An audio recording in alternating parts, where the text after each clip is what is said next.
Hey there, and welcome to Cosmologies. Join us as we explore the intersections of science, spirit, and the human experience. Are you curious? Let's go. From the mysteries within us to the majesty without. Cosmology, that's what it's all about.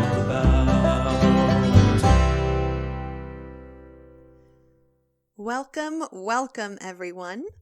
Natalie here, and I just want to express how lovely it is to have you here today, because this episode of Cosmologies was a huge treat to create, and I'm so overjoyed to share it with you. This month we're speaking about one of my favorite holidays, Ostara, and we're talking to one of my favorite people, Sam Rowe of the Cat and Kettle, all about tea, ritual, and herbalism. And if you stick around for the end of the episode, you may just find a little gift from us that might warm your heart or stomach. So, let's dive in.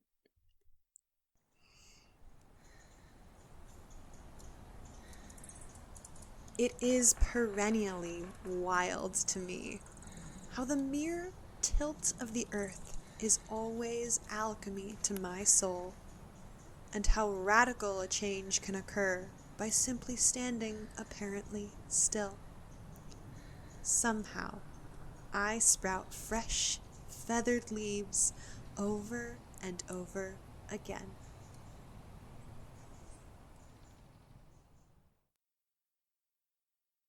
I live at a latitude of 47.7 degrees north, which means that I'm more than halfway up the globe from the equator, and that I have the fortune of really experiencing the seasons.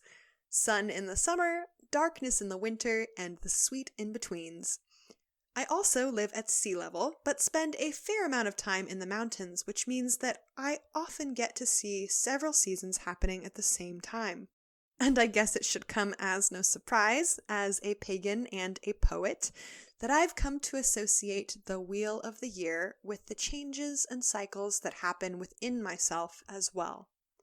There are dark times when I need to hold a candle for myself and tread water, and there are other times that I bloom, and there are reaping times, and there are endings.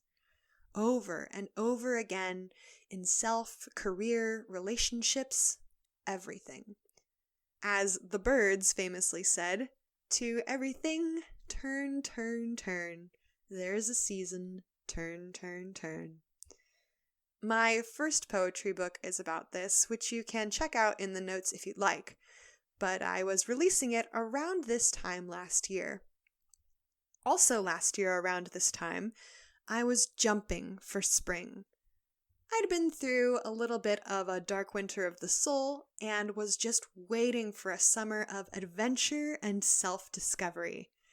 And I got it, but not in the way I expected. Of course, as I'm recording this episode, it's been one whole year since the world shut down for the global pandemic. Now, I dug out my journal from this time last year and gave myself a little flip through, and at this time, I was wrapping up a practice from a local outdoor school that involved going to the same place over and over again, sitting with it, and observing all sorts of things in yourself and in that spot. And the spot I had chosen was the base of an inconspicuous tree on a short walk nearby. And this was really fortunate because as quarantine set in and dragged on, the local trail authorities told us not to go out, not to stop in mountain towns such as the one I grew up in, and asked folks on long hikes to cancel their trips. And even as the trails opened and we all collectively realized that we should be wearing masks around each other, it became clear that hiking in a mask is a very unpleasant and wet ordeal. All that combined with a fair bit of car trouble meant that in 2020, my neighborhood became my playground and my absolute saving grace. A huge gift and silver lining of this year is that starting from my sit spot, I've seen every plant on my route in every stage of its annual life cycle. And now that days are growing warmer and longer again, I get to see every one of them begin all over again, starting with one of my favorites, Ulmlaria cerasiformis, also known as osoberry and sometimes as Indian plum. Which leads me to Ostara. Ostara is one of the 8 celebrations or sabbats on the often cited neo-pagan Wheel of the Year, and it lines up with the Spring Equinox. I'll go ahead and note now that the Wheel of the Year is not necessarily standard and that not all pagans or earth-based spirituality practitioners celebrate any or all of the sabbats on it. Many of the names of the celebrations on the wheel are taken from traditions out of the Celtic or European Isles, and have been formalized rather recently in some neo-pagan religions such as Wicca. But of course, not all places on Earth experience dramatic seasons like this, and of the places that do, many folks celebrate those seasonal changes differently, and at different times based on elevation, weather patterns, or more specific calendars. Modern paganism usually springs out of a revival of old folk customs, and a lot of folks choose to celebrate based off of what's known about their own heritage and folk practices in the places they're from.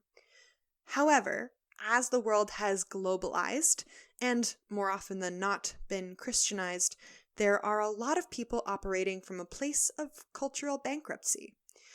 I speak from such a place where, over time, immigration, family secrecy, Americanization, capitalism, religious erasure, and modern skepticism have all but eradicated what folk practices could have been passed down to me. I have, as far as I know, no family history in the British Isles, so my reconstructed practice isn't really based there at all. But folks who do often find this sort of Celtic reconstructionism to be a really meaningful way to connect with their lineage. I do, however, find the wheel imagery to be very helpful, as the motions of the earth and the warmth and light of the sun are extremely important to me and very deeply felt.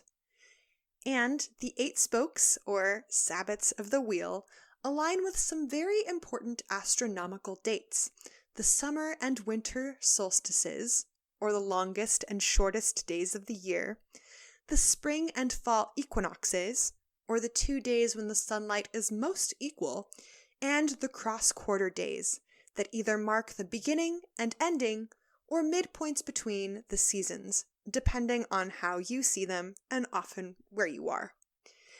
And as a person who is astronomically inclined, I am fascinated by some really neat stuff that happens on these days, which I'll get to in a few moments. But first, a bit about the history of Ostara specifically. Many scholars and laypeople alike have been trying to verify the origins of this holiday for a very long time, but the story is that the pre-Christian pagans of the British Isles worshipped a goddess named Eostre Ostara or Eostar at some point in the spring. Most folks trace this story back to the monk Beda Venerabilis, or the Venerable Bede, who writes in his 8th century Latin work, De Temporum Ratione, or The Reckoning of Time, the following passage about the English people of the olden time.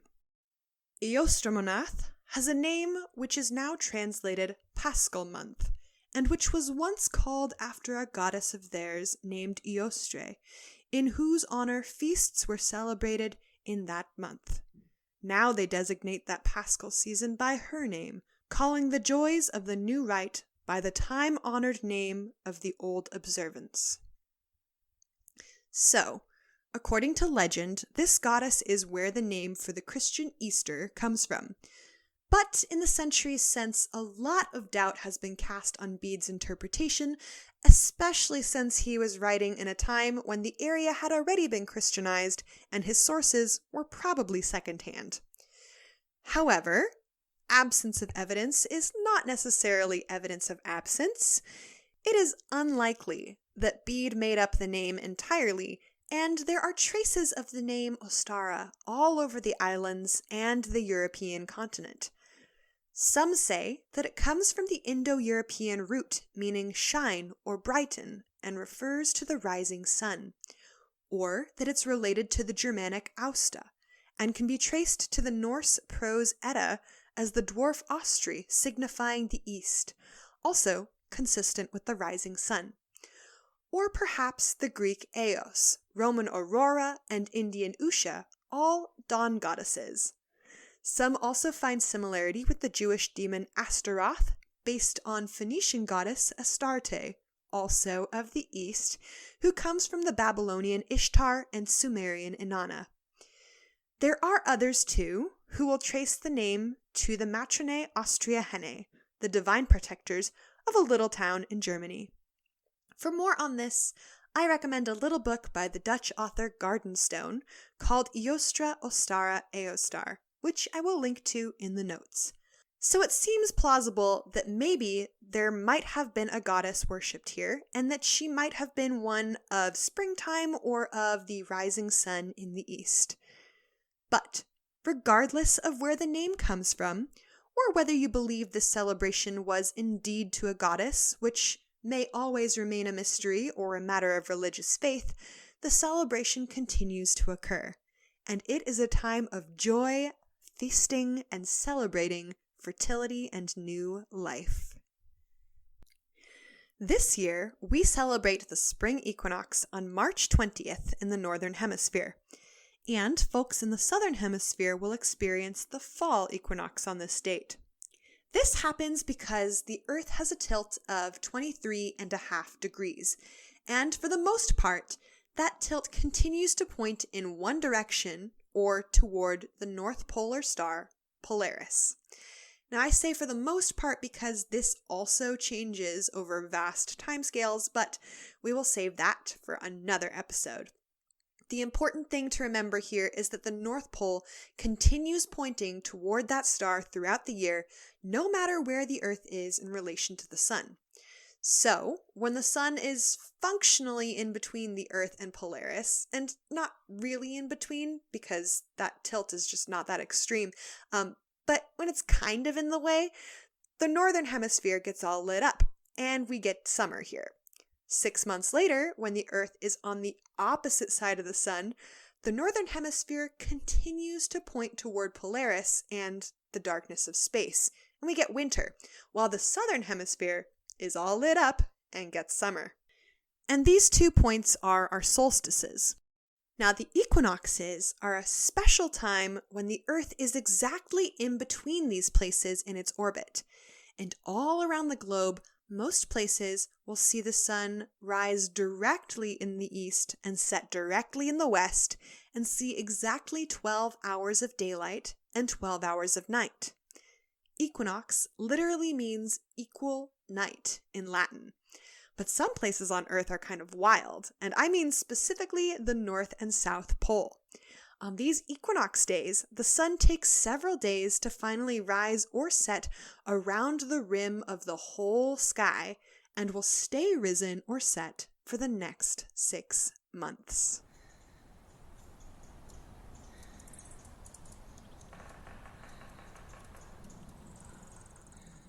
Before I introduce my guest, I will remind all listeners that neither I nor any of my guests can claim to have any or all of the answers. We are all students with vastly different lived experiences and courses of study, and we're all in different places on our journeys. So, without much ado, I am very excited to welcome Sam Rowe to the show. Sam uses they/them pronouns and is a non-binary, bisexual, folk herbalist, witch, Libra sun, and cat devotee. They run the Cat and Kettle with their spouse, an herbal tea line dedicated to personalized ritual. Outside of their business, Sam is a practicing witch with a Celtic slant on their practice. Sam has also been a company member at Seattle Fringe Theater staple, Annex Theater, since 2015. They are also something of a visual artist, and their cat is a beautiful potato. Sam is absolutely a friend of mine, and it's been a long time since we've been able to see each other. So we set up this celebratory interview as a socially distanced Ostara ritual feast in a nearby park. I'll go ahead and post some photos to the CosmoloTeas channel Instagram when this episode drops so you can see. But it is complete with candles, scrumptious spring cheese, flowers, and charcuterie, not forgetting one of my favorite ultra-decadent Ostara traditions, rosé consumed out of a chocolate rabbit. As such, you may hear the occasional noises of wind, children, birds, trains, planes, and automobiles. We hope it feels like you're celebrating with us. So, Sam. Hi. Can you tell us a little bit about yourself and your business and why you started it? So I'm Sam. I primarily use they, them pronouns, although feel free to get spicy with that because gender is not real to me. And a little bit about me. I grew up in a suburb of Seattle and was always sort of like a weird kid with a W, with a capital W, really. Like I did theater growing up, and being the oldest child of a stay-at-home parent, I had a lot of free time on my hands. So I was always in the kitchen or, child building stuff with sticks in the backyard or sitting in trees. And so I when I went to college, it wasn't really something that I took with me. But after graduating and sort of getting out in the world, I wanted to return to some of the things I loved before education. And all of that sort of took over my life. And herbalism was where I found myself. I like crafting, and I thought, hey, this is something cool I can do that is private and small, and it sort of built out from there. I was building little flower bundles for friends as gifts, and then I started making my own teas, and a friend of mine said, why don't you bring your teas to this cabaret I'm holding, because I want to have merchants there. And so that was when I started selling tea. And now I have this little, well, it's not a little line, it's like 35 teas now. And and a bath salt line planned for sometime next year, probably. And it's just sort of built up from the 3 that I originally conceived.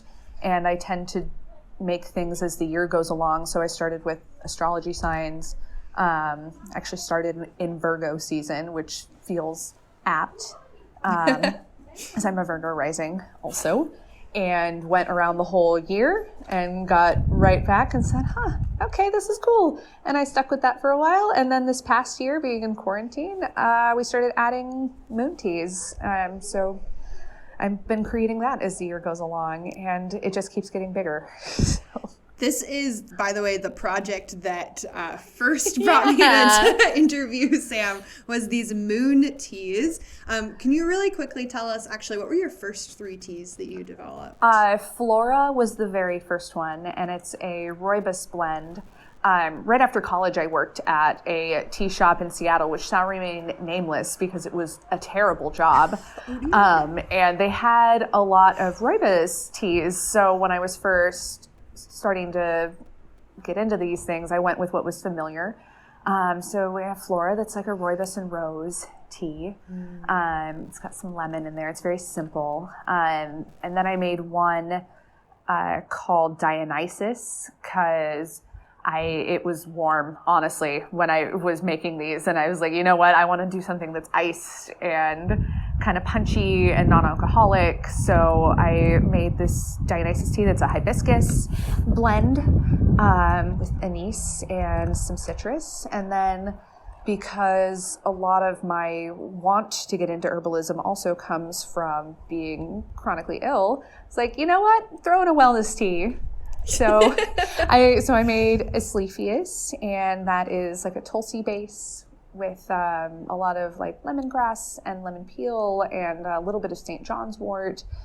Just stuff to like make you feel better when you feel like garbage, because that's what most people turn to tea for. So. Yeah, for those who might have listened in last month, that's another pronunciation of Asclepius. Oh, there's several. I That's never the way it is know. with Greek. You know, there's like so with pretty much any language that isn't our primary spoken English, and even English too. We're like tomato. I know. Well, I'm watching like people play Hades on Twitch a lot, and they keep saying Demeter, and I grew up saying Demeter, and I just don't know what to do with my body now. Yeah, like, or Hecate, Hecate. Yeah, like, Hecate, Hecate. There's so many variations what do we there. do? Perfect. Well, can you tell us a little bit about these moon teas? Because I think, that was my first one of your teas. So I like celebrating moons. Really, it's always been a way to it's a way to like keep in check with my body. I have chronic illness with my reproductive organs. So for me, like menstruation tends to fall in a weird schedule. And so I sort of like judge how off I am by where the moon is. It's like, if it's not around the new moon, then I'm like, okay, I think I ate too much gluten this month. Oh no. So it'll be like that sometimes. And, in quarantine, my health is weirder because we're all having weird reactions to being cooped up. And so I started really measuring my body on the cycles of the moon, and we got into like the pink moon last year, and I made a tea specifically for it and went, why the am I not doing this? Oh my God, can I say on your podcast? I haven't decided Okay. yet. So if not, then I'll bleep it out. Cool. We're Good to know. brand new. Great. So I was like, why don't I have these? Because they correspond really well with having an astrological line. And so I sat down one night on my like extremely weird quarantine sleep schedule of 3 a.m. to 10 a.m. And it was like, so it's like 2:30 in the morning, and I just wrote them all down, like in front of my altar. And it's like, cool. I think will help me keep track of the year, but also I can just do it month by month. And originally I wasn't going to have them on my website even past like the month. I was going to have just a changeover, but there's been a pretty high demand for a couple of them. So I don't want to take them away now. Yeah. No, I know that I've enjoyed a couple of them a lot. What do you think have been the ones that have been in most high demand, or which moons? Definitely Strawberry Moon. Well, yeah, that's my favorite. Yeah. A lot of people, because I sent it as a Beltane gift to a lot of people. I think I sent like 40 packages out just to friends because I wanted to do something nice. We had been in quarantine for like 2 months at that point, and people were starting to get really itchy, and it felt good to do something nice and to have a structured project. And it gave me an excuse to like really crack down on like, what does my packaging look like? What does my shipping look like? Because I had only had my website for like 4 months by that point. Yeah. So I took it as an opportunity to organize myself. But yeah, Strawberry Moon's a big one. Green Moon is a big one because it's chamomile base and it has orange peel in it. So I think people tend to gravitate towards chamomile because it's familiar, but also it just tastes good. It's sweeter. Because the ones that I sell that are a little bit more bitter definitely don't sell as often. Lately, though, thanks to a friend of mine who posted about Blue Moon, we've been selling a lot of Blue Moon because it's blue. So Blue Moon is gorgeous. I like that one a lot. And you put lemon in it and it turns purple, so it's fun. I didn't know that. Yeah, the acid in the lemon for some reason reacts with the butterfly pea flower and it turns purple. That's amazing. I have to try that because I still have a little bit of Blue Moon that I've been saving because it looks so pretty. Yeah, no, I'm a nanny during the day, and these are the things that I bring with me to like Mary Poppins these 2 children, and so that's an experiment we've done before, and it goes very well. And if you just use the flowers and like make plain tea and strain all that out, if you add like milk and honey to it, it's really pleasant because it's just lightly floral. So. Yeah. Now, you produced another tea recently that's specifically to be done with milk, right? Mm-hmm. It's a golden milk situation because I have issues with inflammatory stuff. That's just part of being chronically ill is they're always like, how are you on anti-inflammatory issues? Like, fine, I'm fine, thank you. So when I was making this one, it's like, cool, this moon is going to be in the middle of January and everybody is going to be tired because post-holiday stress is real, and it's just like your body kind of coming down from, you know, winter started to being in the middle of Seattle winter, which is perpetual grayness and just upsetteros and no serotonin having world. So I wanted something that would be like warm and comforting, but also would like feed your body in a way that you really need during winter. And I like golden milk because it's bright and it's cheery and you can make it as spicy or not spicy as you want. Like if there is black pepper in mine because turmeric and black pepper go hand in hand in their healing properties, and you can't. It's like having a Q without a U. If you don't have one or the other in your anti-inflammatory blends. So if you want, though, you can add more black pepper to it, or if it's too spicy for you, you can add more honey and make it sweeter, or chop up some fresh ginger and put it in there. It will serve you no matter what. It can be flexible in that way because it's a little bit more kitcheny than your average herbal tea. Yeah. Almost a little soupy, but it's still like, or like hot chocolatey. I'd say. It just makes your heart warm as well as your body. Yeah. Well, so your work is really multifaceted. Yeah. So of course there's like all that comes with entrepreneurship, you know, there's website management, and social media and all that stuff. But there's also the work itself, you know, crafting teas. So there's obviously a lot going on. To what degree, if any, would you say that your work is artistic or scientific or educational, spiritual, or something else? My tendency for anything like that is that the artistic side of something is always first. That's why when schools started converting from STEM to STEAM, I got really excited about it because, like, you literally cannot have a project without some level of artistic thinking. You have to put craftspersonship first, because if it's not coming from your heart and your soul, especially with something like this where you're literally feeding people, you can't produce. So my artistic side is always first. Also, I'm just like an artsy fartsy Libra, and I am a ruled by Venus human being. So like it has to be pretty. And for background, we know each other through theater. We do. So. Well, and like we spent the first 20 minutes before we sat down to record, and like got into our like COVID sensitive space here, like arranging our meals. So. This is all, this has been demonstrated today. Like I am an artistic person.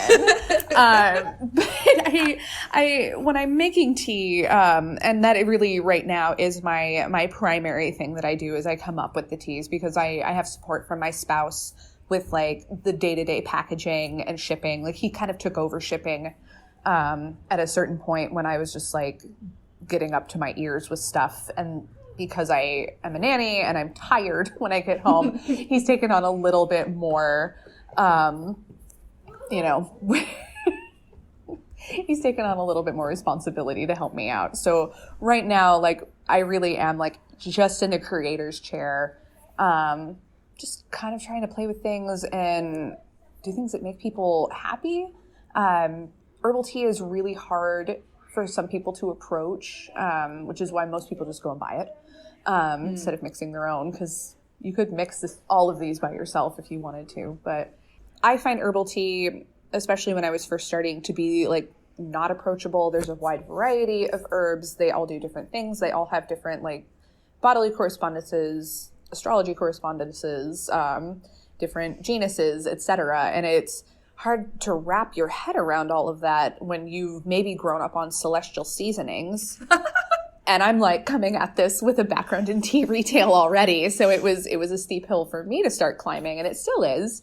So I when I'm making something, I try to think about like, okay, what would somebody who doesn't know anything like, which is great because my husband doesn't know anything. So I have a guinea pig. And we live with my family right now. So I have a couple of guinea pigs with like different taste buds. And then a lot of these teas that I've done, especially in the last year and a half or so, are infused with mythos.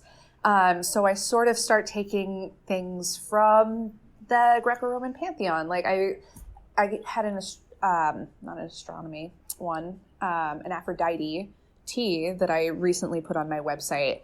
And it's not just things that are like frilly and cute, because I did look at other Aphrodite teas that are around, and a lot of them are like very rose forward, and mine is too, but I wanted to see what else was out there, and apparently oregano was a very common symbol for Aphrodite, and thyme is a very common symbol for Aphrodite, so there is oregano in my tea to balance out all of those like heavy floral flavors that come from things like rose and hawthorn. Some of the ones I'm the most proud of actually are Persephone and Hades and Demeter, because I came up with Demeter as sort of an ode to a friend of mine who requested a tea. She has a 3-year-old, and she sent me a message and was like, I want to do a custom blend. I just need a fucking break. I have a 3-year-old in quarantine. So it's a very like nervine centric tea, so it's very calming, but she's allergic to chamomile, so I had a fun workaround with that. We're like, okay, I have this whole thing that's like off the table, but I've put oat straw and oat buds into it already. What if I looked further into Greco-Roman myth for Demeter and found other things that are indicative of her, and then went, well, I want to do Persephone as well, and Hades, so they all sort of have a through line of like being connected to each other in that regard. So like Persephone and Hades you can actually enjoy as one tea together. What? They both have 4 ingredients and can be put together. That's not entirely my idea, so I will give credit to Immortal Perfumes for that, because they have a Persephone and Hades set that you can wear together. Oh wow. But I thought, like, what if I could do that with a tea? And I did. So they both have a mint component because mint is associated with death. But Persephone has parsley because that's one of her things, parsley root specifically. And then cornflower, and that's the one that she shares with the Demeter tea. So they have that together. But then Hades is like spearmint and calendula and California poppy, because like death and sleeping and all of those things, but he still shares a mint connection to Persephone, and Persephone also has pomegranate, of course. So of course, yeah. But when you mix the two, it's a little bit more full-bodied because you can taste like all of the little bits and parts, and like Hades isn't a particular fruity tea, but when you have Persephone's pomegranates in there, it tastes a little bit different. It's fun. So I get to write these stories, and I've done the same thing with the moon teas too. Like they all have a mirroring ingredient for the moon that is opposing them in the cycle. Oh wow! Yeah, I don't think I consciously noticed that, but I did subconsciously. Like, oh, this also has hops in it. It's because they all if it's in a circle of the wheel of the year, then they all have a mirroring one. And like, while some of them do share ingredients just because they share ingredients, because like dandelion leaf is a good palette to work on, for instance. Like I like to sit down and write stories basically when I'm creating these things, and it's not quite necessarily rooted in like plant genus, although sometimes it is. Like I need a mint here, so like how many different mints can I pick from? Because catnip is technically a mint. But I get a chance to write a story with everything that I make, and that's the fun part for me. So when you're coming at the end of like, I want this tea to do this for my people, kind of like on the sciencey side of it, what's the first thing you're kind of thinking of there? Give me an example, and I can work my process on this. Yeah. So what's something you need? Say, oh God, what do I need? Yeah. What do you need, Boo? I usually need to calm my overactive anxiety brain. Okay. And so like a couple of things have been proposed to me in the past, but I would love to hear how you would go about doing that. Yeah. So when I hear that, my brain goes to nervines first, generally speaking, but I don't necessarily want to settle on a nervine first because they can be kind of powerful, especially if they are something like skullcap, which can interact with medications, or St. John's wort is terrible for some people and it can create a serotonin syndrome. So I try to sort of work backwards in that case. Like, what are the most gentle things I can do before I put just a little bit of something strong in there? So for an anxiety tea, I think about like balancing your systems a little bit more. So I would say something nutritious first. So like nettle or dandelion or oat straw, or like lemon balm, all things that just like kind of feed your body a little bit more. And then like, well, what do you like for flavors? Is it springtime? Is it summertime? Because if it's spring, I might put something in there like lavender that just feels like the sun is coming up again. Or if we're in the middle of winter, I might like add something a little bit more rooty because you probably need something to work on like your root system. And I sort of design that way. And then put in a nervine like passion flower or skullcap, or if you're able to take St. John's wort, St. John's wort. Yeah. And then I try to make it not taste grassy. Which we actually did have someone write in recently on an order we did that our Gemini tea tastes like a lawn in a good way. They ordered like a half pound of it. Like, okay, I'm glad you like my lawn. My mom's a Gemini, so, it couldn't be a bad tea, but. To what extent would you say that your work is educational? I think it is educational in that you sort of need to have a little bit of knowing about your own body, which a lot of people don't, because Western medicine is sort of just like write a prescription, right? But so you need to sort of be in touch with what you need. My whole thing is like a ritual for your everyday, right?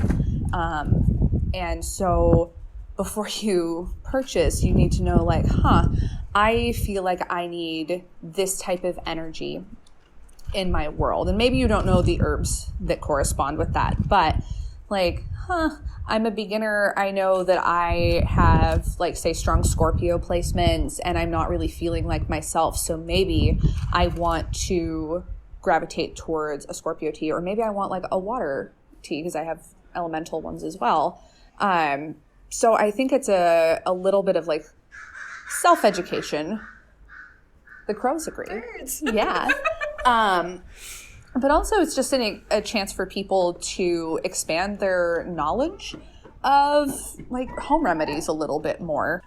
I think one of the biggest things that most people need more of in their lives these days is self-awareness, to like find out a little bit more of what you need, because the systems that we have in place kind of count on you not knowing what you need. And, like comprehensive medical care is hard to find. So if you can center yourself in your own body and take care of yourself to a point, then when things do get difficult, you can go in and be like, hey, I don't feel right in this way, and this way. And you can tell your practitioner a little bit more clearly what you need. And then maybe you can get better treatment for whatever you're looking for. So I don't know. It's about your heart or something. I can't get too up my own about it, Right. Well, I think that's a great summary of all of the things that are not on a practical level, but on an artistic level, like what your craft level is here. So can you tell us a little bit more about maybe the science of herbalism and the field? It is, herbalism is weird. I will start with that because you can technically practice it without a license.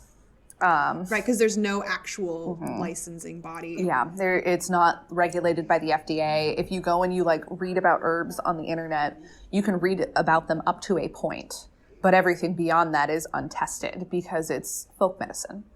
And so it gets disregarded a lot in that way. But yeah, it's kind of bizarre because you read these things and they say, well, it could work for headaches. It works for headaches, though. So I don't know if it's necessarily like what sort of vitamins are in which herb, or it's kind of like this with like eating local honey will help your allergies. Like nettles for some reason help your allergies.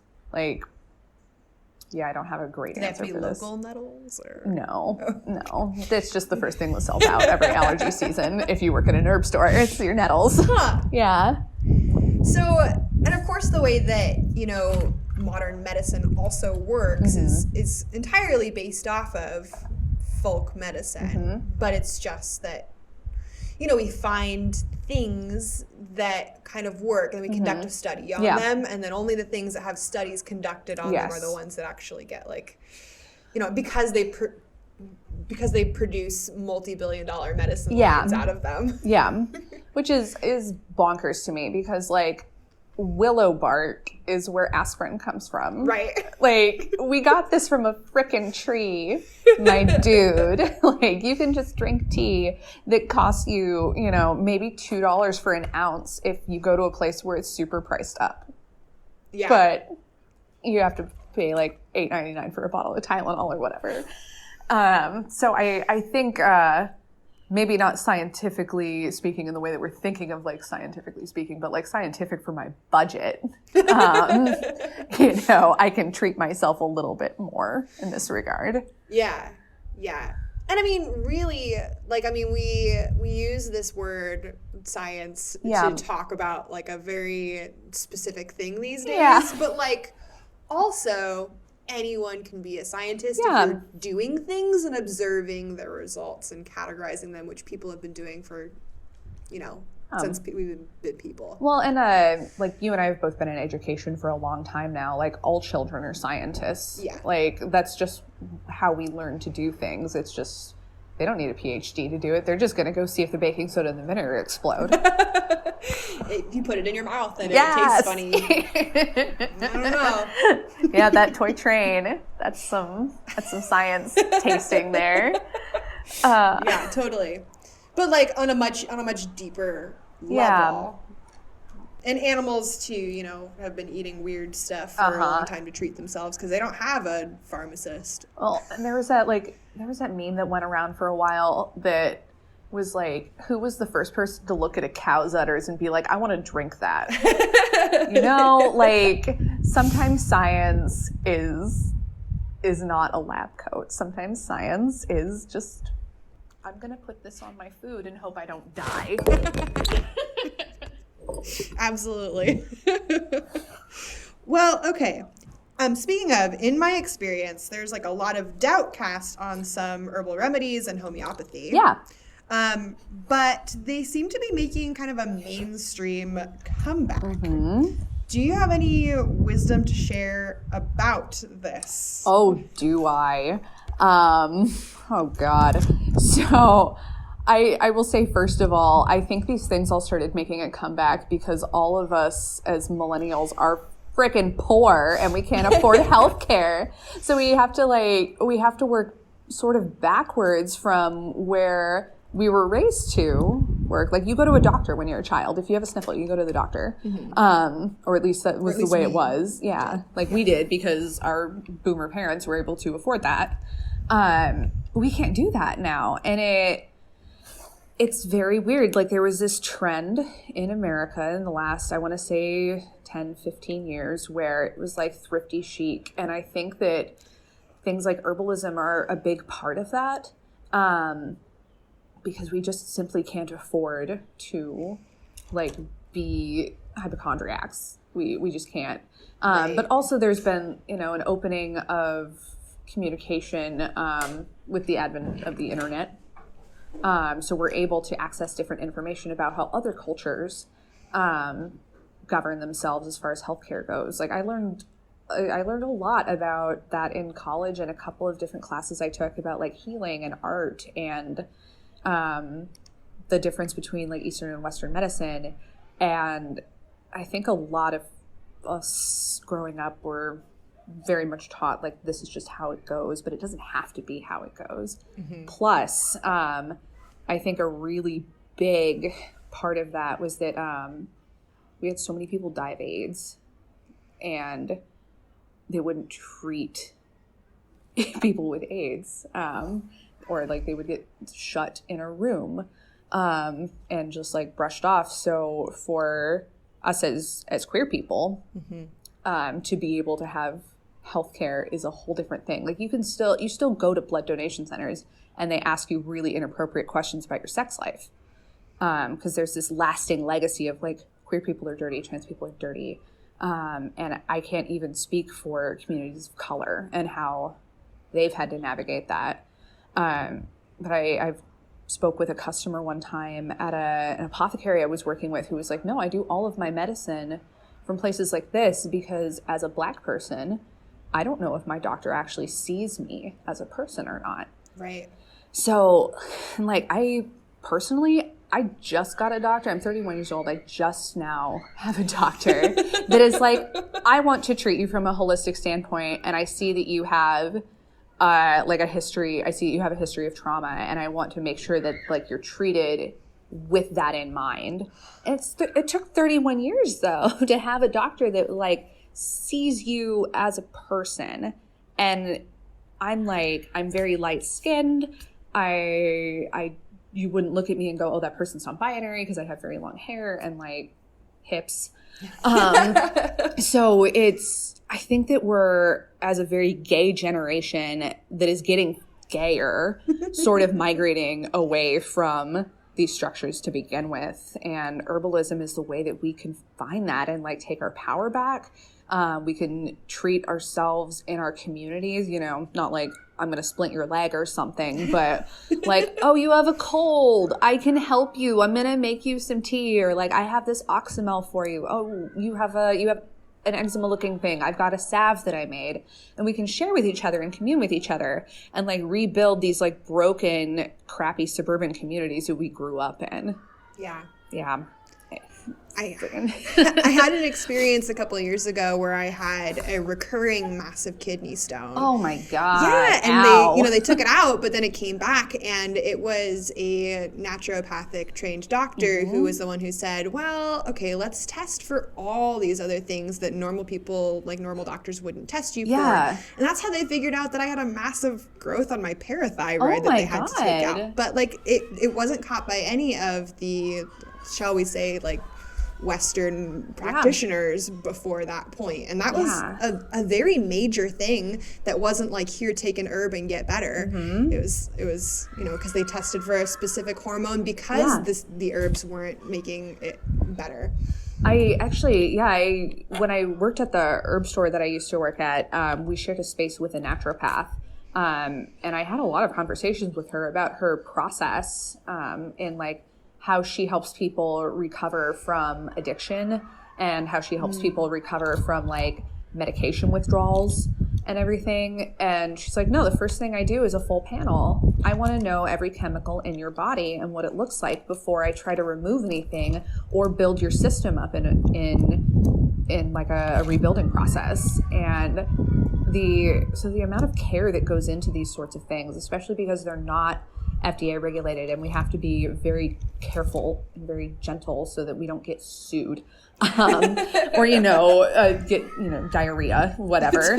Almost as bad. Yeah. I mean, it's like your body suing you, right? Repercussions. Exactly. Like we want to be careful because it is something we're doing on our own, and it is really scary to an extent. Like herbalism is a little bit of a risk. Like it's a gentle risk, but it's still a risk. So it's just another way to like be careful and care for yourself and care for your community and care for your patients if you're a naturopath. Yeah. It's those kind of following those same tenets of like you have personal freedom and personal responsibility. Yes, absolutely. And there's no, team of lawyers that's going to protect you from repercussions.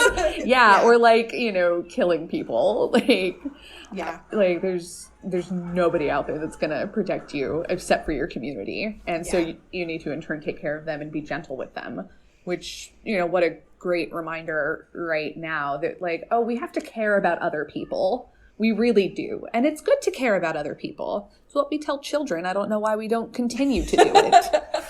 Because it doesn't make money. No. Oh, and on that, in that same vein, I know that like this is floating all around the internet, but like, there are things that you do and can treat with herbal medicine, and there are things that you can't. Yeah. Like maybe don't try to fix your broken frickin' leg with tea. That sounds like a poor choice. Or like if you really do need antibiotics, you should take. No, and you should get vaccinated for God's sake. Yeah. Like I think that's the one unfortunate thing about the herbalist community and like that whole thing is that it does actually like hold hands a little bit with things like QAnon that are very dangerous for people and like anti-vaccine people. I've met a lot in this community, and it's really unfortunate that like these people don't know how to balance themselves in that way. Like they want to talk about, oh, I'm so balanced, I'm so in, I'm not getting my my shots, but it's like that is also a part of balance, is realizing when like you need professional care and you can't just drink Windex. Yeah. Like hydroxychloroquine is not going to save you, and neither is ginger root. Like, or I meet a lot of people also that are very like anti-SSRI, and like that's another one where it's like sometimes people need chemicals for their brain, and it's okay. Like you need to leave those people alone. They feel bad enough. Yeah. Yeah. There's an interesting podcast that has popped up semi-recently called Conspirituality Pod. What? They maybe I'll link to them. They take on a lot of like the weird QAnon conspiracies in like the yoga community and stuff. God. And I think it's kind of linked. Yeah. No, it's all of those sounds amazing, actually. I might have to grab that because you run into a lot of that. And it's really frustrating because a lot of the people in my circle of like herbalists and witches and all of those things are also very much linked to the queer community because again, like that's the only medical that a lot of people have been able to get, especially like when you're first transitioning, coming in and getting some herbs that will maybe ease like hormonal imbalances are super duper helpful. So it's really frustrating to like share a space with people who could not care if you live or die, like because you don't drink that Kool-Aid. Right. Oh man. Yeah.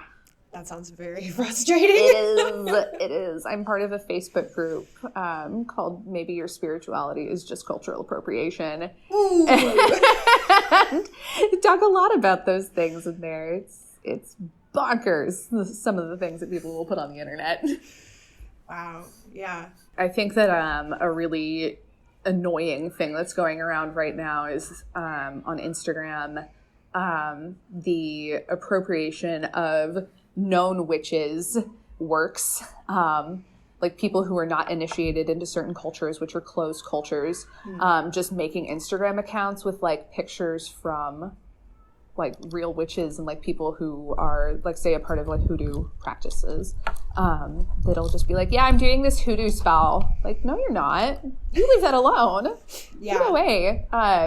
It's definitely happens more and more often, especially as people like are starting to get more into different sects of witchcraft, as witchcraft is a growing thing in America right now.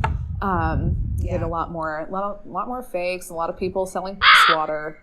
Like, please don't. That's not your business. There's just there's lots of ways to scam people now that didn't exist, that at least used to exist with like a weird dude with a weird hat and a cart Dr. So-and-so's Yeah. old quinine you know, solution. Pirelli's miracle elixir, sort of. So like that's really frustrating to watch, but also just like the inflation of things like QAnon, and how those connect to anti-trans rhetoric, anti-queer rhetoric, and all of the things that like most herbalists I know stand for, and have come to have community with. Like I was brought into this community because I reached out about an internship with a wonderful practitioner in the area. Shout out to Elva. Yay. I had just come out as non-binary, and they put up an invite for interns at their shop. And I said, hey, I'm a solitary practitioner.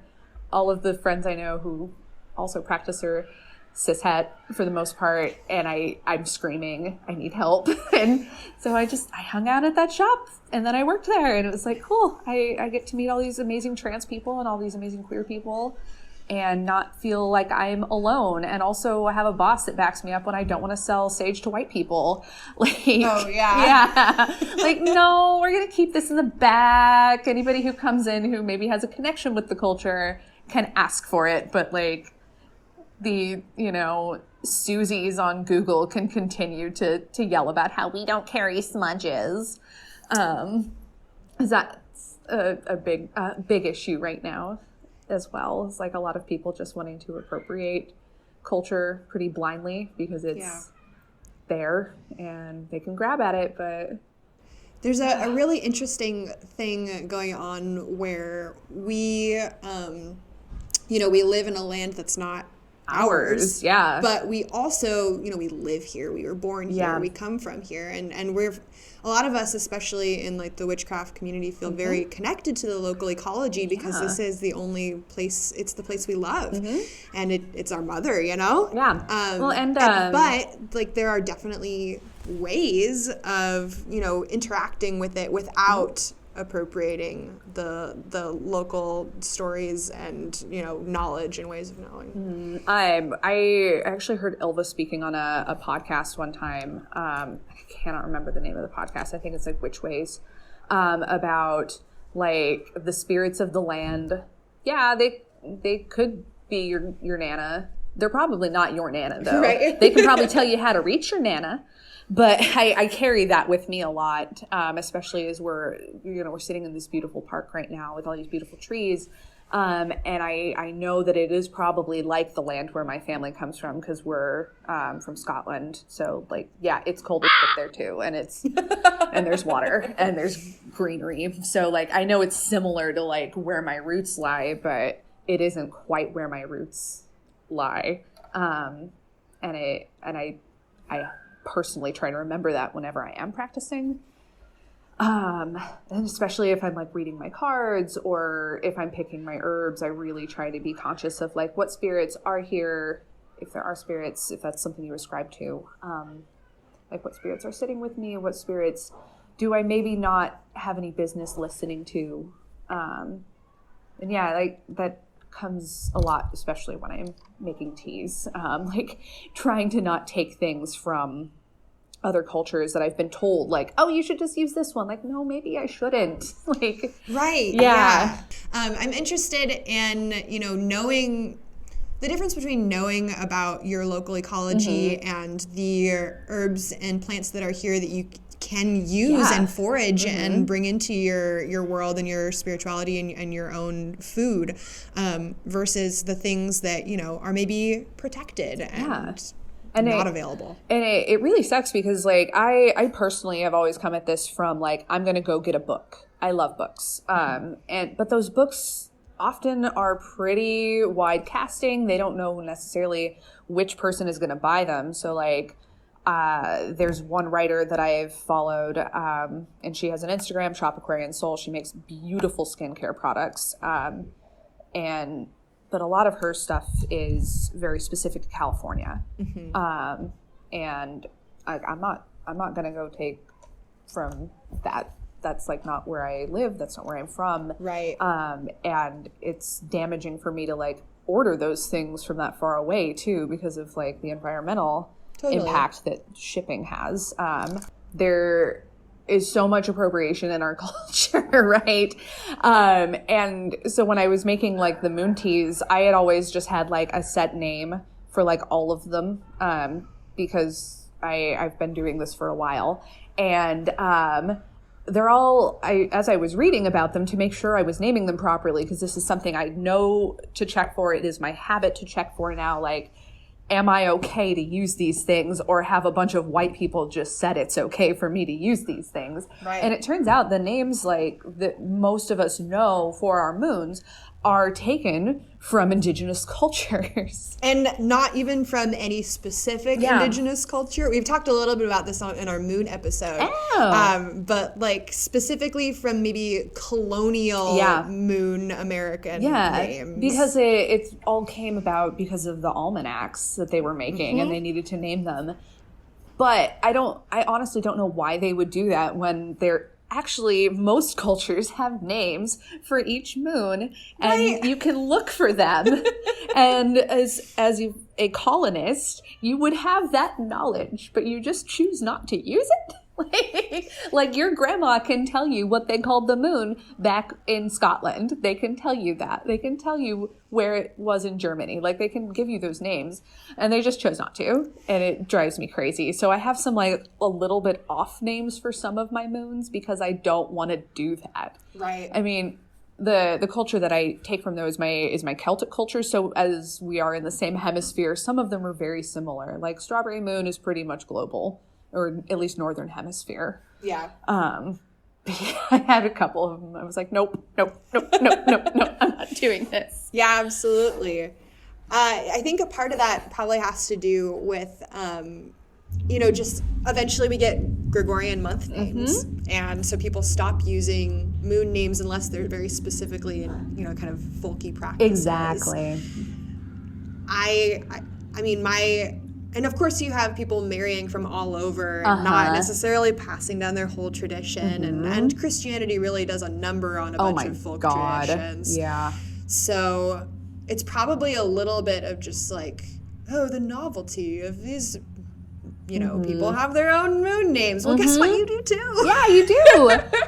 They are on the internet. You have to search maybe on the second Google page for them. Because like if you just go and type in like moon names to your search engine, like you get a lot of like Wiccan stuff. It's right. Like, this is not what you should be looking for. But if you scroll down just a little bit more, you can there's a couple of resources where it actually does divide them up by culture, so you can compare them, and that's fun. Yeah. I don't know why people wouldn't want to do that. I think a really interesting part of that too is that for example, like if we're talking about Celtic moon names, there's more than one set of them. And so it's highly localized. Even, especially in North America, where all of these people have tons of different languages and tons of different groups of people, like even within groups who maybe consider themselves the same group, the moon names can be different. Yeah. And they're also sometimes different every year because, like, sometimes there's 13 moons. Exactly. Sometimes there's not. Oh, my God, yeah. And that it all, like, just sort of continues to link up with what we were talking about earlier with, like, American structures. And they're just surrounded by isolationism. And and we've gotten so far away from our own communities that, like, if we just talked about it, maybe we would. But, like, white people don't talk. Right. Or, half of my family is Dutch and the other half is all kinds of mixed from all over the place. And they've lost a lot of stories over the way because, people, they were running away from communism, from specifically people who are not very nice. Yeah. So there's a lot going on one side of my family, but even on the side that's Dutch, that wasn't passed down. It's like codified. Yes, we're 100% Dutch on that side. I never learned any. I'm teaching myself Dutch now because I just don't know any. Yeah. I don't know anything about my family there. Well, and there's such pressure for immigrant families, to Americanize. Like my dad is only the third generation on his side, on like his paternal grandmother's side from Norway, and like there's nothing. I'm a first-generation American. Wow. Yeah. And I know I've seen Americanization, like my parents, and it was... They were only coming from Canada, but it was still like... We have to be less kind to people. pretty wild. Oh. But yeah, I feel like there's a lot of stuff that we could have that we've lost. And so I guess some herbalism can sometimes be a route back into that. Totally. Totally. Looking at the plants of the places that you're from. Well, and like... I think, too, about, like, kids who get sideways looks at school for bringing different food. And, like, you don't... It's, like, one of the things that when you're a child, you kind of, like, try to root out of yourself because you don't want to be weird. You don't want to stand out. You don't want to be seen as, like... In this case, it might be you don't want to be seen as being ethnic or... gay or whatever you do. So like going with the flow is such a part of like the American legacy that is just like not serving us at all. Right. Yeah. So in terms of preparations, you are primarily making teas and some bath salts. Yes. But there are some other preparations out there in quotation marks for ways that you can, use herbs in other ways. Can you tell us a little bit about maybe some of the other ones and then how they might be used and in terms of like daily ritual? Oh, yeah. Well, we can definitely start with bath stuff because like, I don't know. I said one time, like, I don't know why I'm so obsessed with bath water and like doing my rituals in the bath. And one of my friends said, it's because you have a Venus in Scorpio. And the other said, it's because you're gay. So like bath preparations are definitely like near and dear to my heart. I think there's, something about like the purification of water, but also like I can color this to my mood and I can scent it to my mood. So I can very easily access like all 4 elements in my practice because I usually have candles too. So like I have fire and like within the tub itself, I can have earth and water. Like if I'm adding salt, for instance, and there's steam, so there's air, and so you can mix herbs with salts. That's it's like the easiest thing in the world to do, except for like your drains will hate you. Yeah. Well, and a huge part of spell work is just tricking your senses and just completely inundating them. So smell and color. Exactly. And also just like, ooh, shiny. I'm going to do a cord cutting ceremony, but ooh, I can feel comfortable while I'm doing this very difficult thing. So like bath preparations are so special and so wonderful because again, you can just envelop yourself in them. And like we started making bath bombs this past December. It was we tested them as a Christmas present. Sorry, everyone who is listening to this, who's my friend or family, you got a tester. I did. Yes, you did. You did. They were also very fun to make with my children that I take care of. So, and they're shaped like cats. I can't hate that.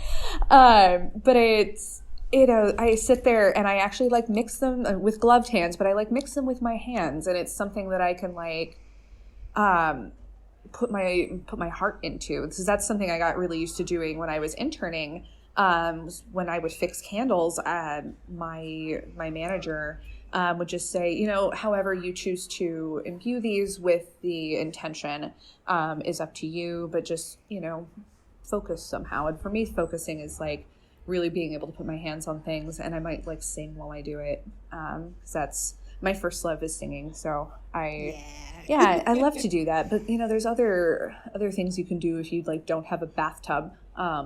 I love making salves because it's a nice slow process.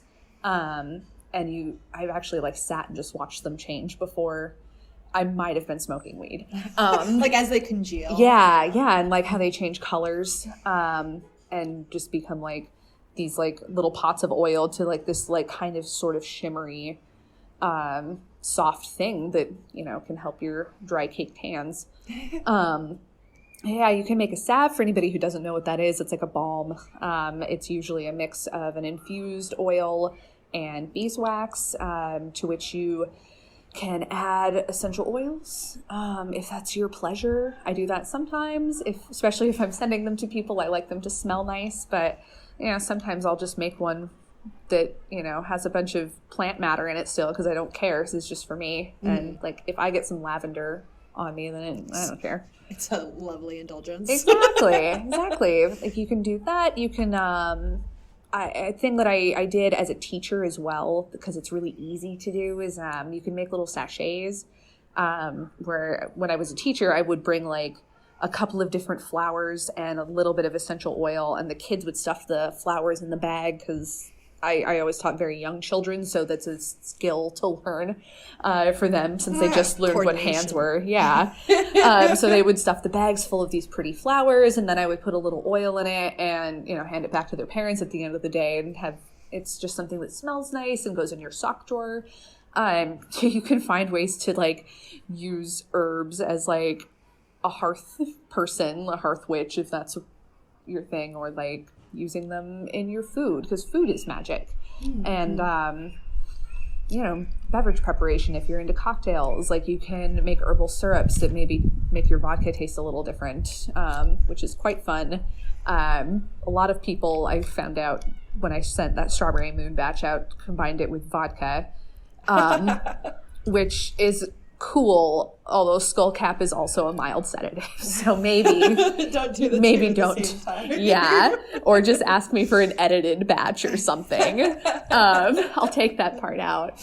But yeah, you can infuse your whole life with these sorts of different infusions. It doesn't have to just be like consumption. It can be something topical, or even like I've started growing herbs around my home, and it feels better just to have the greenery there, or even just having it hanging on the wall if it's dried, or if it's something that I burn, because you can put it in all of your elemental, what's the word I'm looking for? All of your elemental planes, if you will. So like, you can set them on fire if you want. It will make your house smell nice, depending on what it is.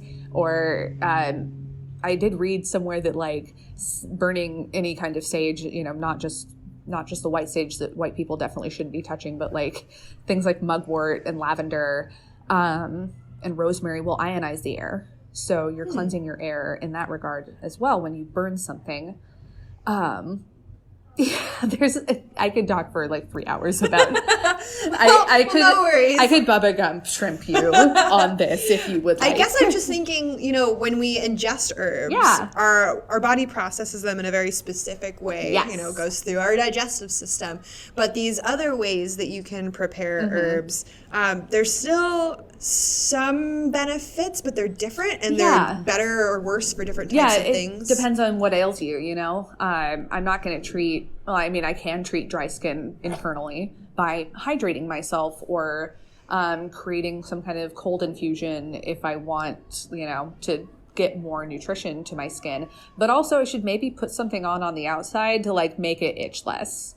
Like there's always more than one way to treat something. And if we're thinking holistically, working from the inside out is a good way to think about it. But, you know, treating your brain can come from doing a lot of different things. And and so when I think the first thing that you can do if you don't really know what to do with herbs is to cook with them. Absolutely. Yeah. Probably the way that most people do it. Yeah, no, the first book I ever bought was a Kitchen Witch book. And I remember one of the first things I made from it that wasn't a tea was like a pesto. Well, there you go. Yeah. That's why there's herbs in the cheese that we just ate, because they all have meaning. So, if you could recommend some teas from your lineup for the upcoming season, what would you suggest and why? So if we're thinking about Ostara, as of today, we are actually drinking what will be the Ostara tea. It is based on all of the herbal associations of the holiday, because all of these different holidays have herbal associations, not just for like consumption of herbs like through tea or food or whatever, but also for like altar tending. So these are things you can put on your altar as well. Actually, that is a suggestion I've given to people who buy my tea. If you don't necessarily want to drink it, or if you're, say, allergic to something in it, you might get a small amount of it and just put it on your altar, and then you don't have to kill yourself to do your... Please don't kill yourself. Yeah, always. We advocate here for not intentionally consuming things you're allergic to. That sounds like a poor choice for our world. We need to be kind to ourselves. Indeed. But I would definitely say the Ostara tea is lovely.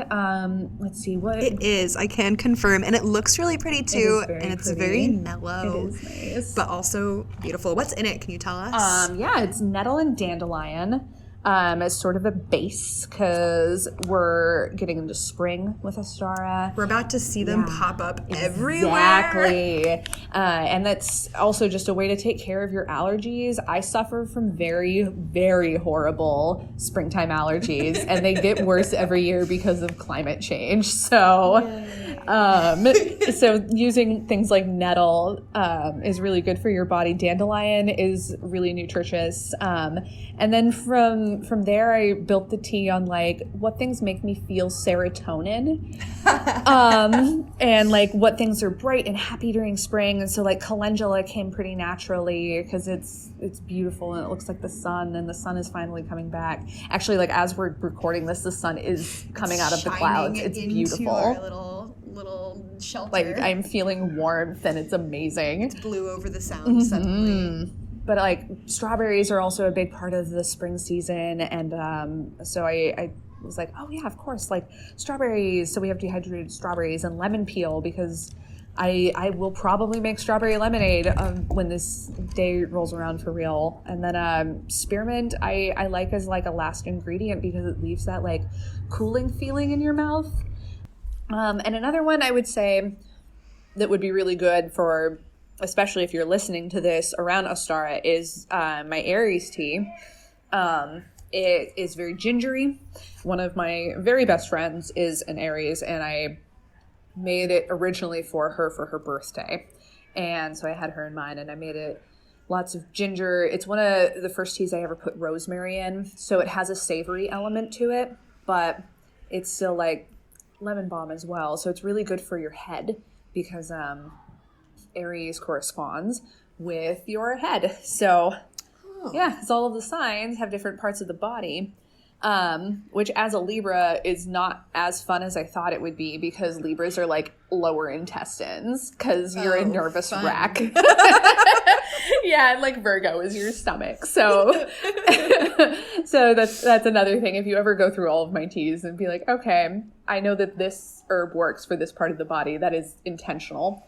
But like Aries teas are really good for your head because, you know, Aries, y'all get a little heated sometimes. So there's a little bit of heat in the tea from the ginger, but also just a little bit of chill out because we all need a grounding. So I would recommend Aries. I would recommend Ostara. You could also go forward in the zodiac wheel a little bit. Taurus is a very simple tea. It's the simplest one I have.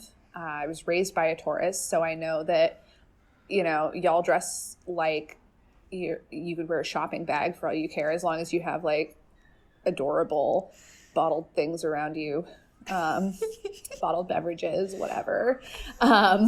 Expensive taste, poor fashion. I'm sorry to any Taurus fashion bloggers out there. We are siblings in Venus, so you know what? I love you.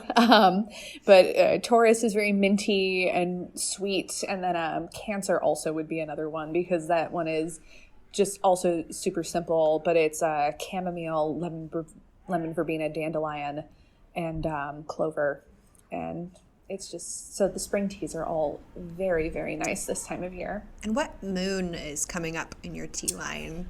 The next moon we have that's coming up is the Crow moon. And I've been pretty excited about this since I planned it last year. It was the first one I ever put apples down as a possibility for, which I have in a couple of my other teas now. But it's apples and goji berries and wild cherry bark and tulsi. So it's like, it's super wonderful for like your body, but also it's kind of fruity and it's very pretty in the bowl right now. Like I have a little bowl sitting next to my altar that I'm like testing, and like take some of this herb out of, or like put more in, because I'm still getting the formula exactly right, but it's very pretty. That combination of ingredients just gives me like adventure vibes. Exactly. Well, like, I love crows. I have like 3. I have the Morrigan is on my altar.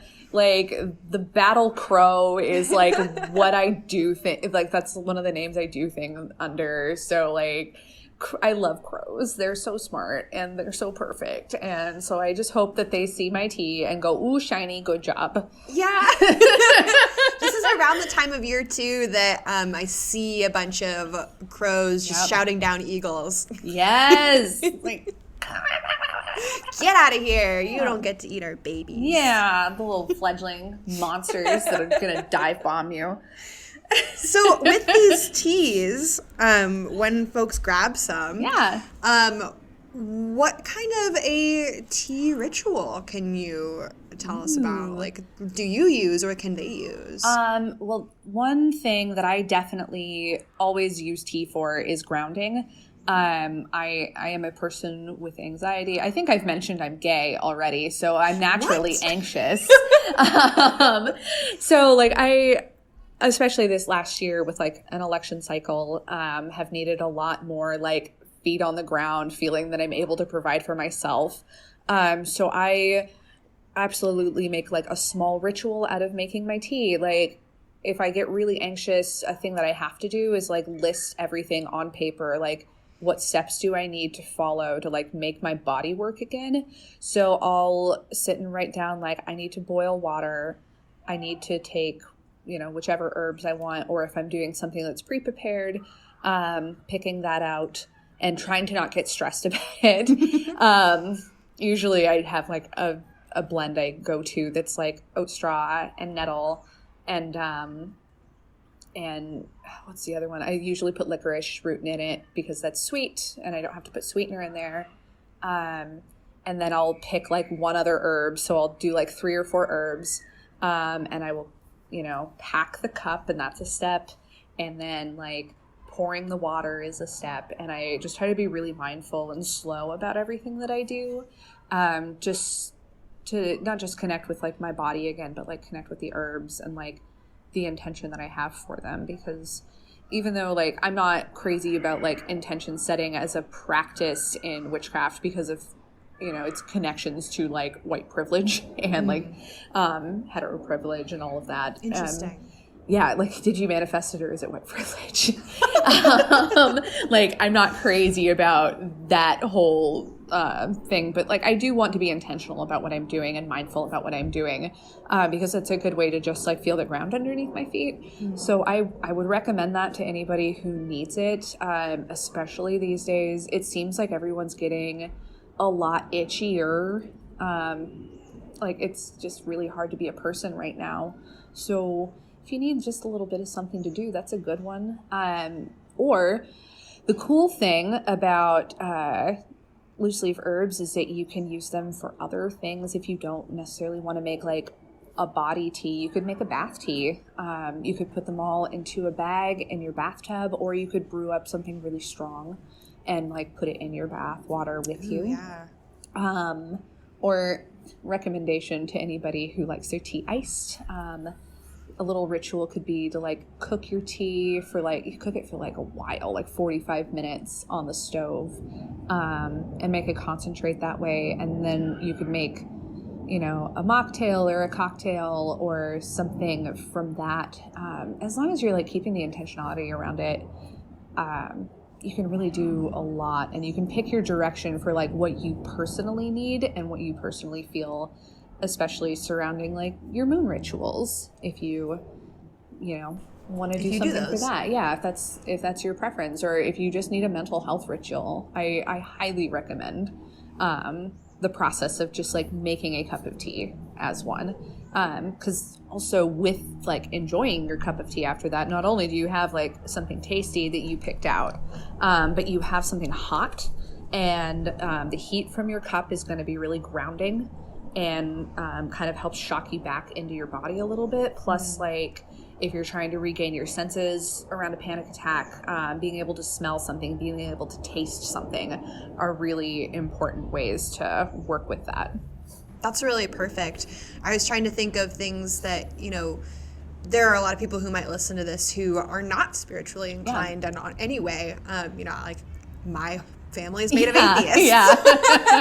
And just thinking of the science around like the importance of ritual to humans in general is something that I'm really interested in. No, it's fascinating. Yeah. And really helpful to help you do all kinds of things. Yeah, because we as people, even if we're not like religious or spiritual or even moderately inclined to any of those things, we still have our rituals. Like people every morning will get up and they'll put 2 lumps of sugar in their coffee and a splash of creamer, and they'll read the paper, and that in itself is a ritual. It's just not something that's ceremonial necessarily. Yeah, or it can be as simple as a comfort to medium of the road, something that is regulatory, to on the far side of it, something that really is an indulgent spiritual connection or connection to the people around you or the thing that you're holding, etc.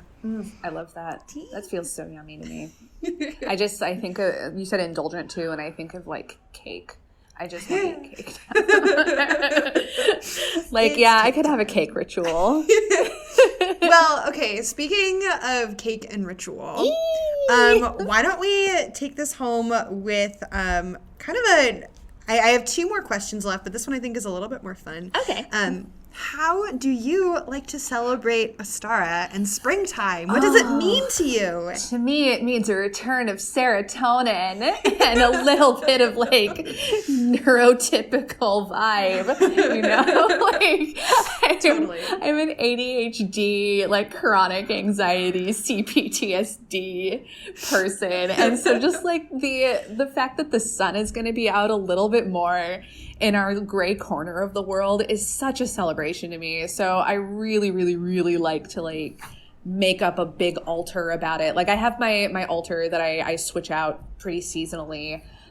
So I get to add fresh flowers to it, and I tend to get pastel colored candles, and I sit here in like mostly black right now. Like I don't do colors, but like I will buy pink and yellow and blue and green and just pack my altar with like all sorts of colored stones and eggshells, which I did sprinkle around us before we started this conversation.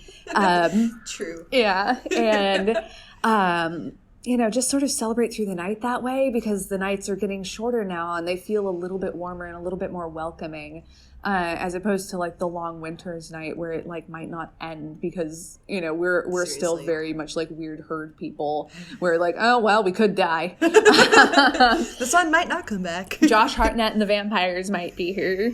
I don't know. But yeah, like I just like pack my altar up and I'll sit up a little bit later, probably make tea. Or if I'm feeling fancy, maybe I'll have some rosé. Because I love rosé at this time of year. To all listeners, one of my favorite Ostara rituals is to pour rosé into a chocolate rabbit and sip it out of that, and we are doing that currently. I have been watching Natalie do this for years via social media and have always been like, I should do that, and now I'm finally getting to do it, and it is very indulgent. It feels very good. So like I'll have some rosé and like I'll make some eggs. I don't really have any particular preparation, but like last year I made a really nice like egg salad with like a really toasty baguette kind of situation and like some furikake on top, and pickled some things, so that was fun. And like because right now my spouse and I are living with my folks, like they have a yard, so like I sat outside for a little while in the sunshine of the evening and just like kind of enjoyed being able to breathe a little bit more and just like I don't know, acknowledge a new dawn of a new year, because I feel like as a witchcraft practitioner, I have 2 New Years every year, Like 3, honestly. Yeah, because there's like the regular like January 1st situation, but then there's like there's a Samhain and there's Ostara, and it And for me, I actually celebrate Yule as my year. Yeah, right. It's like there's so many different ways to do it, but like this feels like the one that's like, oh God, I just like a release is a little bit of pressure. Totally agree. It's my favorite of all of them. I'm so happy to be here for it then. Yes, I'm so happy to have you. I mean, like, I love celebrating Yule because there's so much to go into it, and I fervently hate winter so much. But I'm learning to love it because of the rituals that I've incorporated into my life. Same, actually. But springtime, definitely, it feels like we coming back. I'm wondering if there's any like flowers or anything that you like, any plants that come back that you're like, yes, this is it. This is what I look forward to. I mean, I love walking around Seattle and seeing like the feverfew in people's yards. For some reason, a lot of people have feverfew, and it's not something I see out where I live, but like when I was living and working in this like city proper, there's a lot of feverfew that comes up around that time of year, and it feels really nice. Chamomile also has a very similar bloom, but like, you know, things that look like daisies feel good to me. And like lavender, like I have a lavender plant that I think might actually bloom this year because it's a baby. So I'm excited for that. And oh God, I'm excited. I have like dirt ready to go and like seeds ready to plant. So with a yard, you can do so much. Yeah, and like I because I'm a nanny right now, I've got like portable plants so that I can like do work with the kids on that because they both love getting their little hands grubby. Oh, and it's so sweet.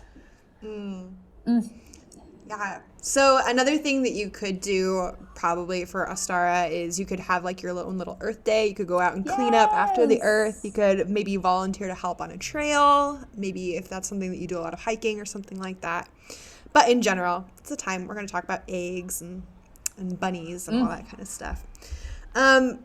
A final question for you.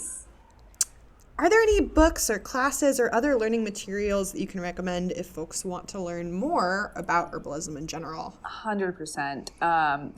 There's so much out there. Yeah, can you like distill it down into a couple things that have been helpful for you? Well, I've mentioned Ilva. You can find them at the Living Altar on Instagram. Is a teacher who has multiple circles of like witches classes, which, you know, you have to touch herbalism with witchcraft a lot.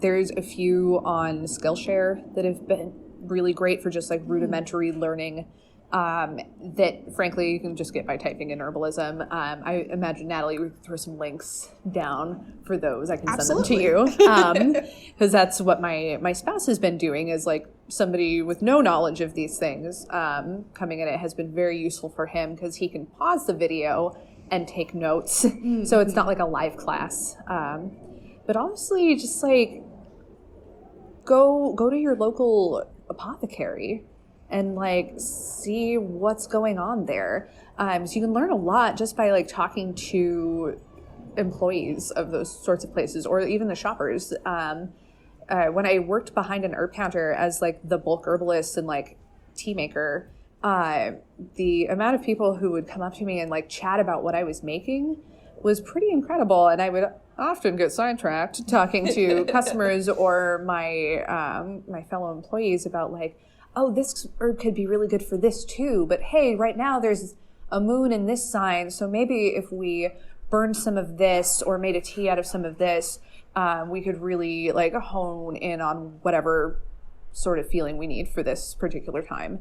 So like being social about it, I would say is a really good way to go about it. Like just start chatting with people, because that leads to being able to, you know, flood your social media with experienced, incredible people who are, you know, posting things for free. Or if you need, if you're short on funds, I know a lot of us are right now. And then, you know, whatever labor they're willing to give, you can get from that. And then, you know, if you want to Cash App somebody that way, a lot of people just put their handles in and you can send them some cash and say thank you.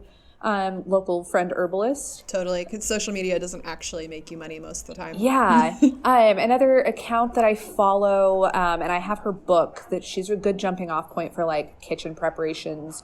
It's called Grow, Forage, Cook, Ferment. And she's kind of cishet for me. I get a little annoyed when people intentionally put like mother and child things in their herbal books. Like, that's a little archaic for my taste. But she has some pretty incredible and really gentle ways of preparing herbs. She does a lot of partnerships with Mountain Rose Herbs, which is a place that a lot of herbal shops and boutiques and apothecaries will order from because they're huge and they're really low on carbon footprint. Oh, fantastic. Yeah. And they also have blogs. So another solid resource is like go directly to the source, because most of these larger companies will have either partnerships with smaller bloggers or they will have their own blog and they'll tell you how to use their products. Perfect. Those are some really great recommendations. Before we completely sign out of this, is there anything else that you'd like to share, even though we have been talking for an hour and a half?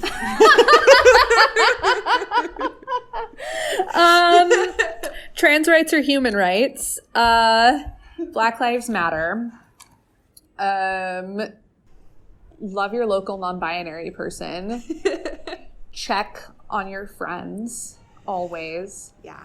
And work with a giving heart, my dudes, because I realize that's like the hokiest thing. I've said a lot of hokey shit, but that's maybe the hokiest thing I've said, but it's very true. Like, not just because like I'm a nanny and I hang out with kids all day, but because it is like ultimately everything that I've ever done in my life where I've gone like, oh, I'm so mad about this, I need to go in and like tear things apart. Like, whenever I've taken a minute to step back and take a breath and say, approach with compassion, it always turns out better. Be nice to people.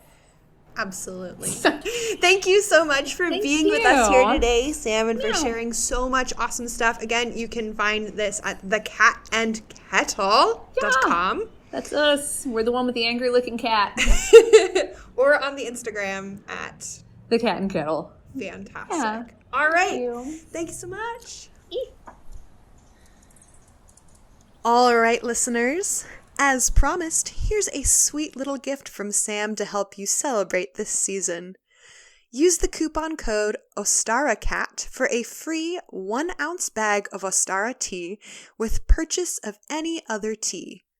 Or you can purchase a larger size if you know that you're going to love it, which I recommend because it's great. Sam's other teas are also all really lovely, super affordable, and always packaged in an ever so lovely fashion, so you really have nothing to lose. Again, that code is OstaraCat, OstaraCat,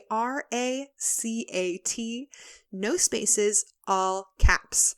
And as with all things, this offer will eventually expire once it's out of season. But fear not. There will always be more tea, offers, and seasons. Thanks for tuning in to Cosmologies, folks.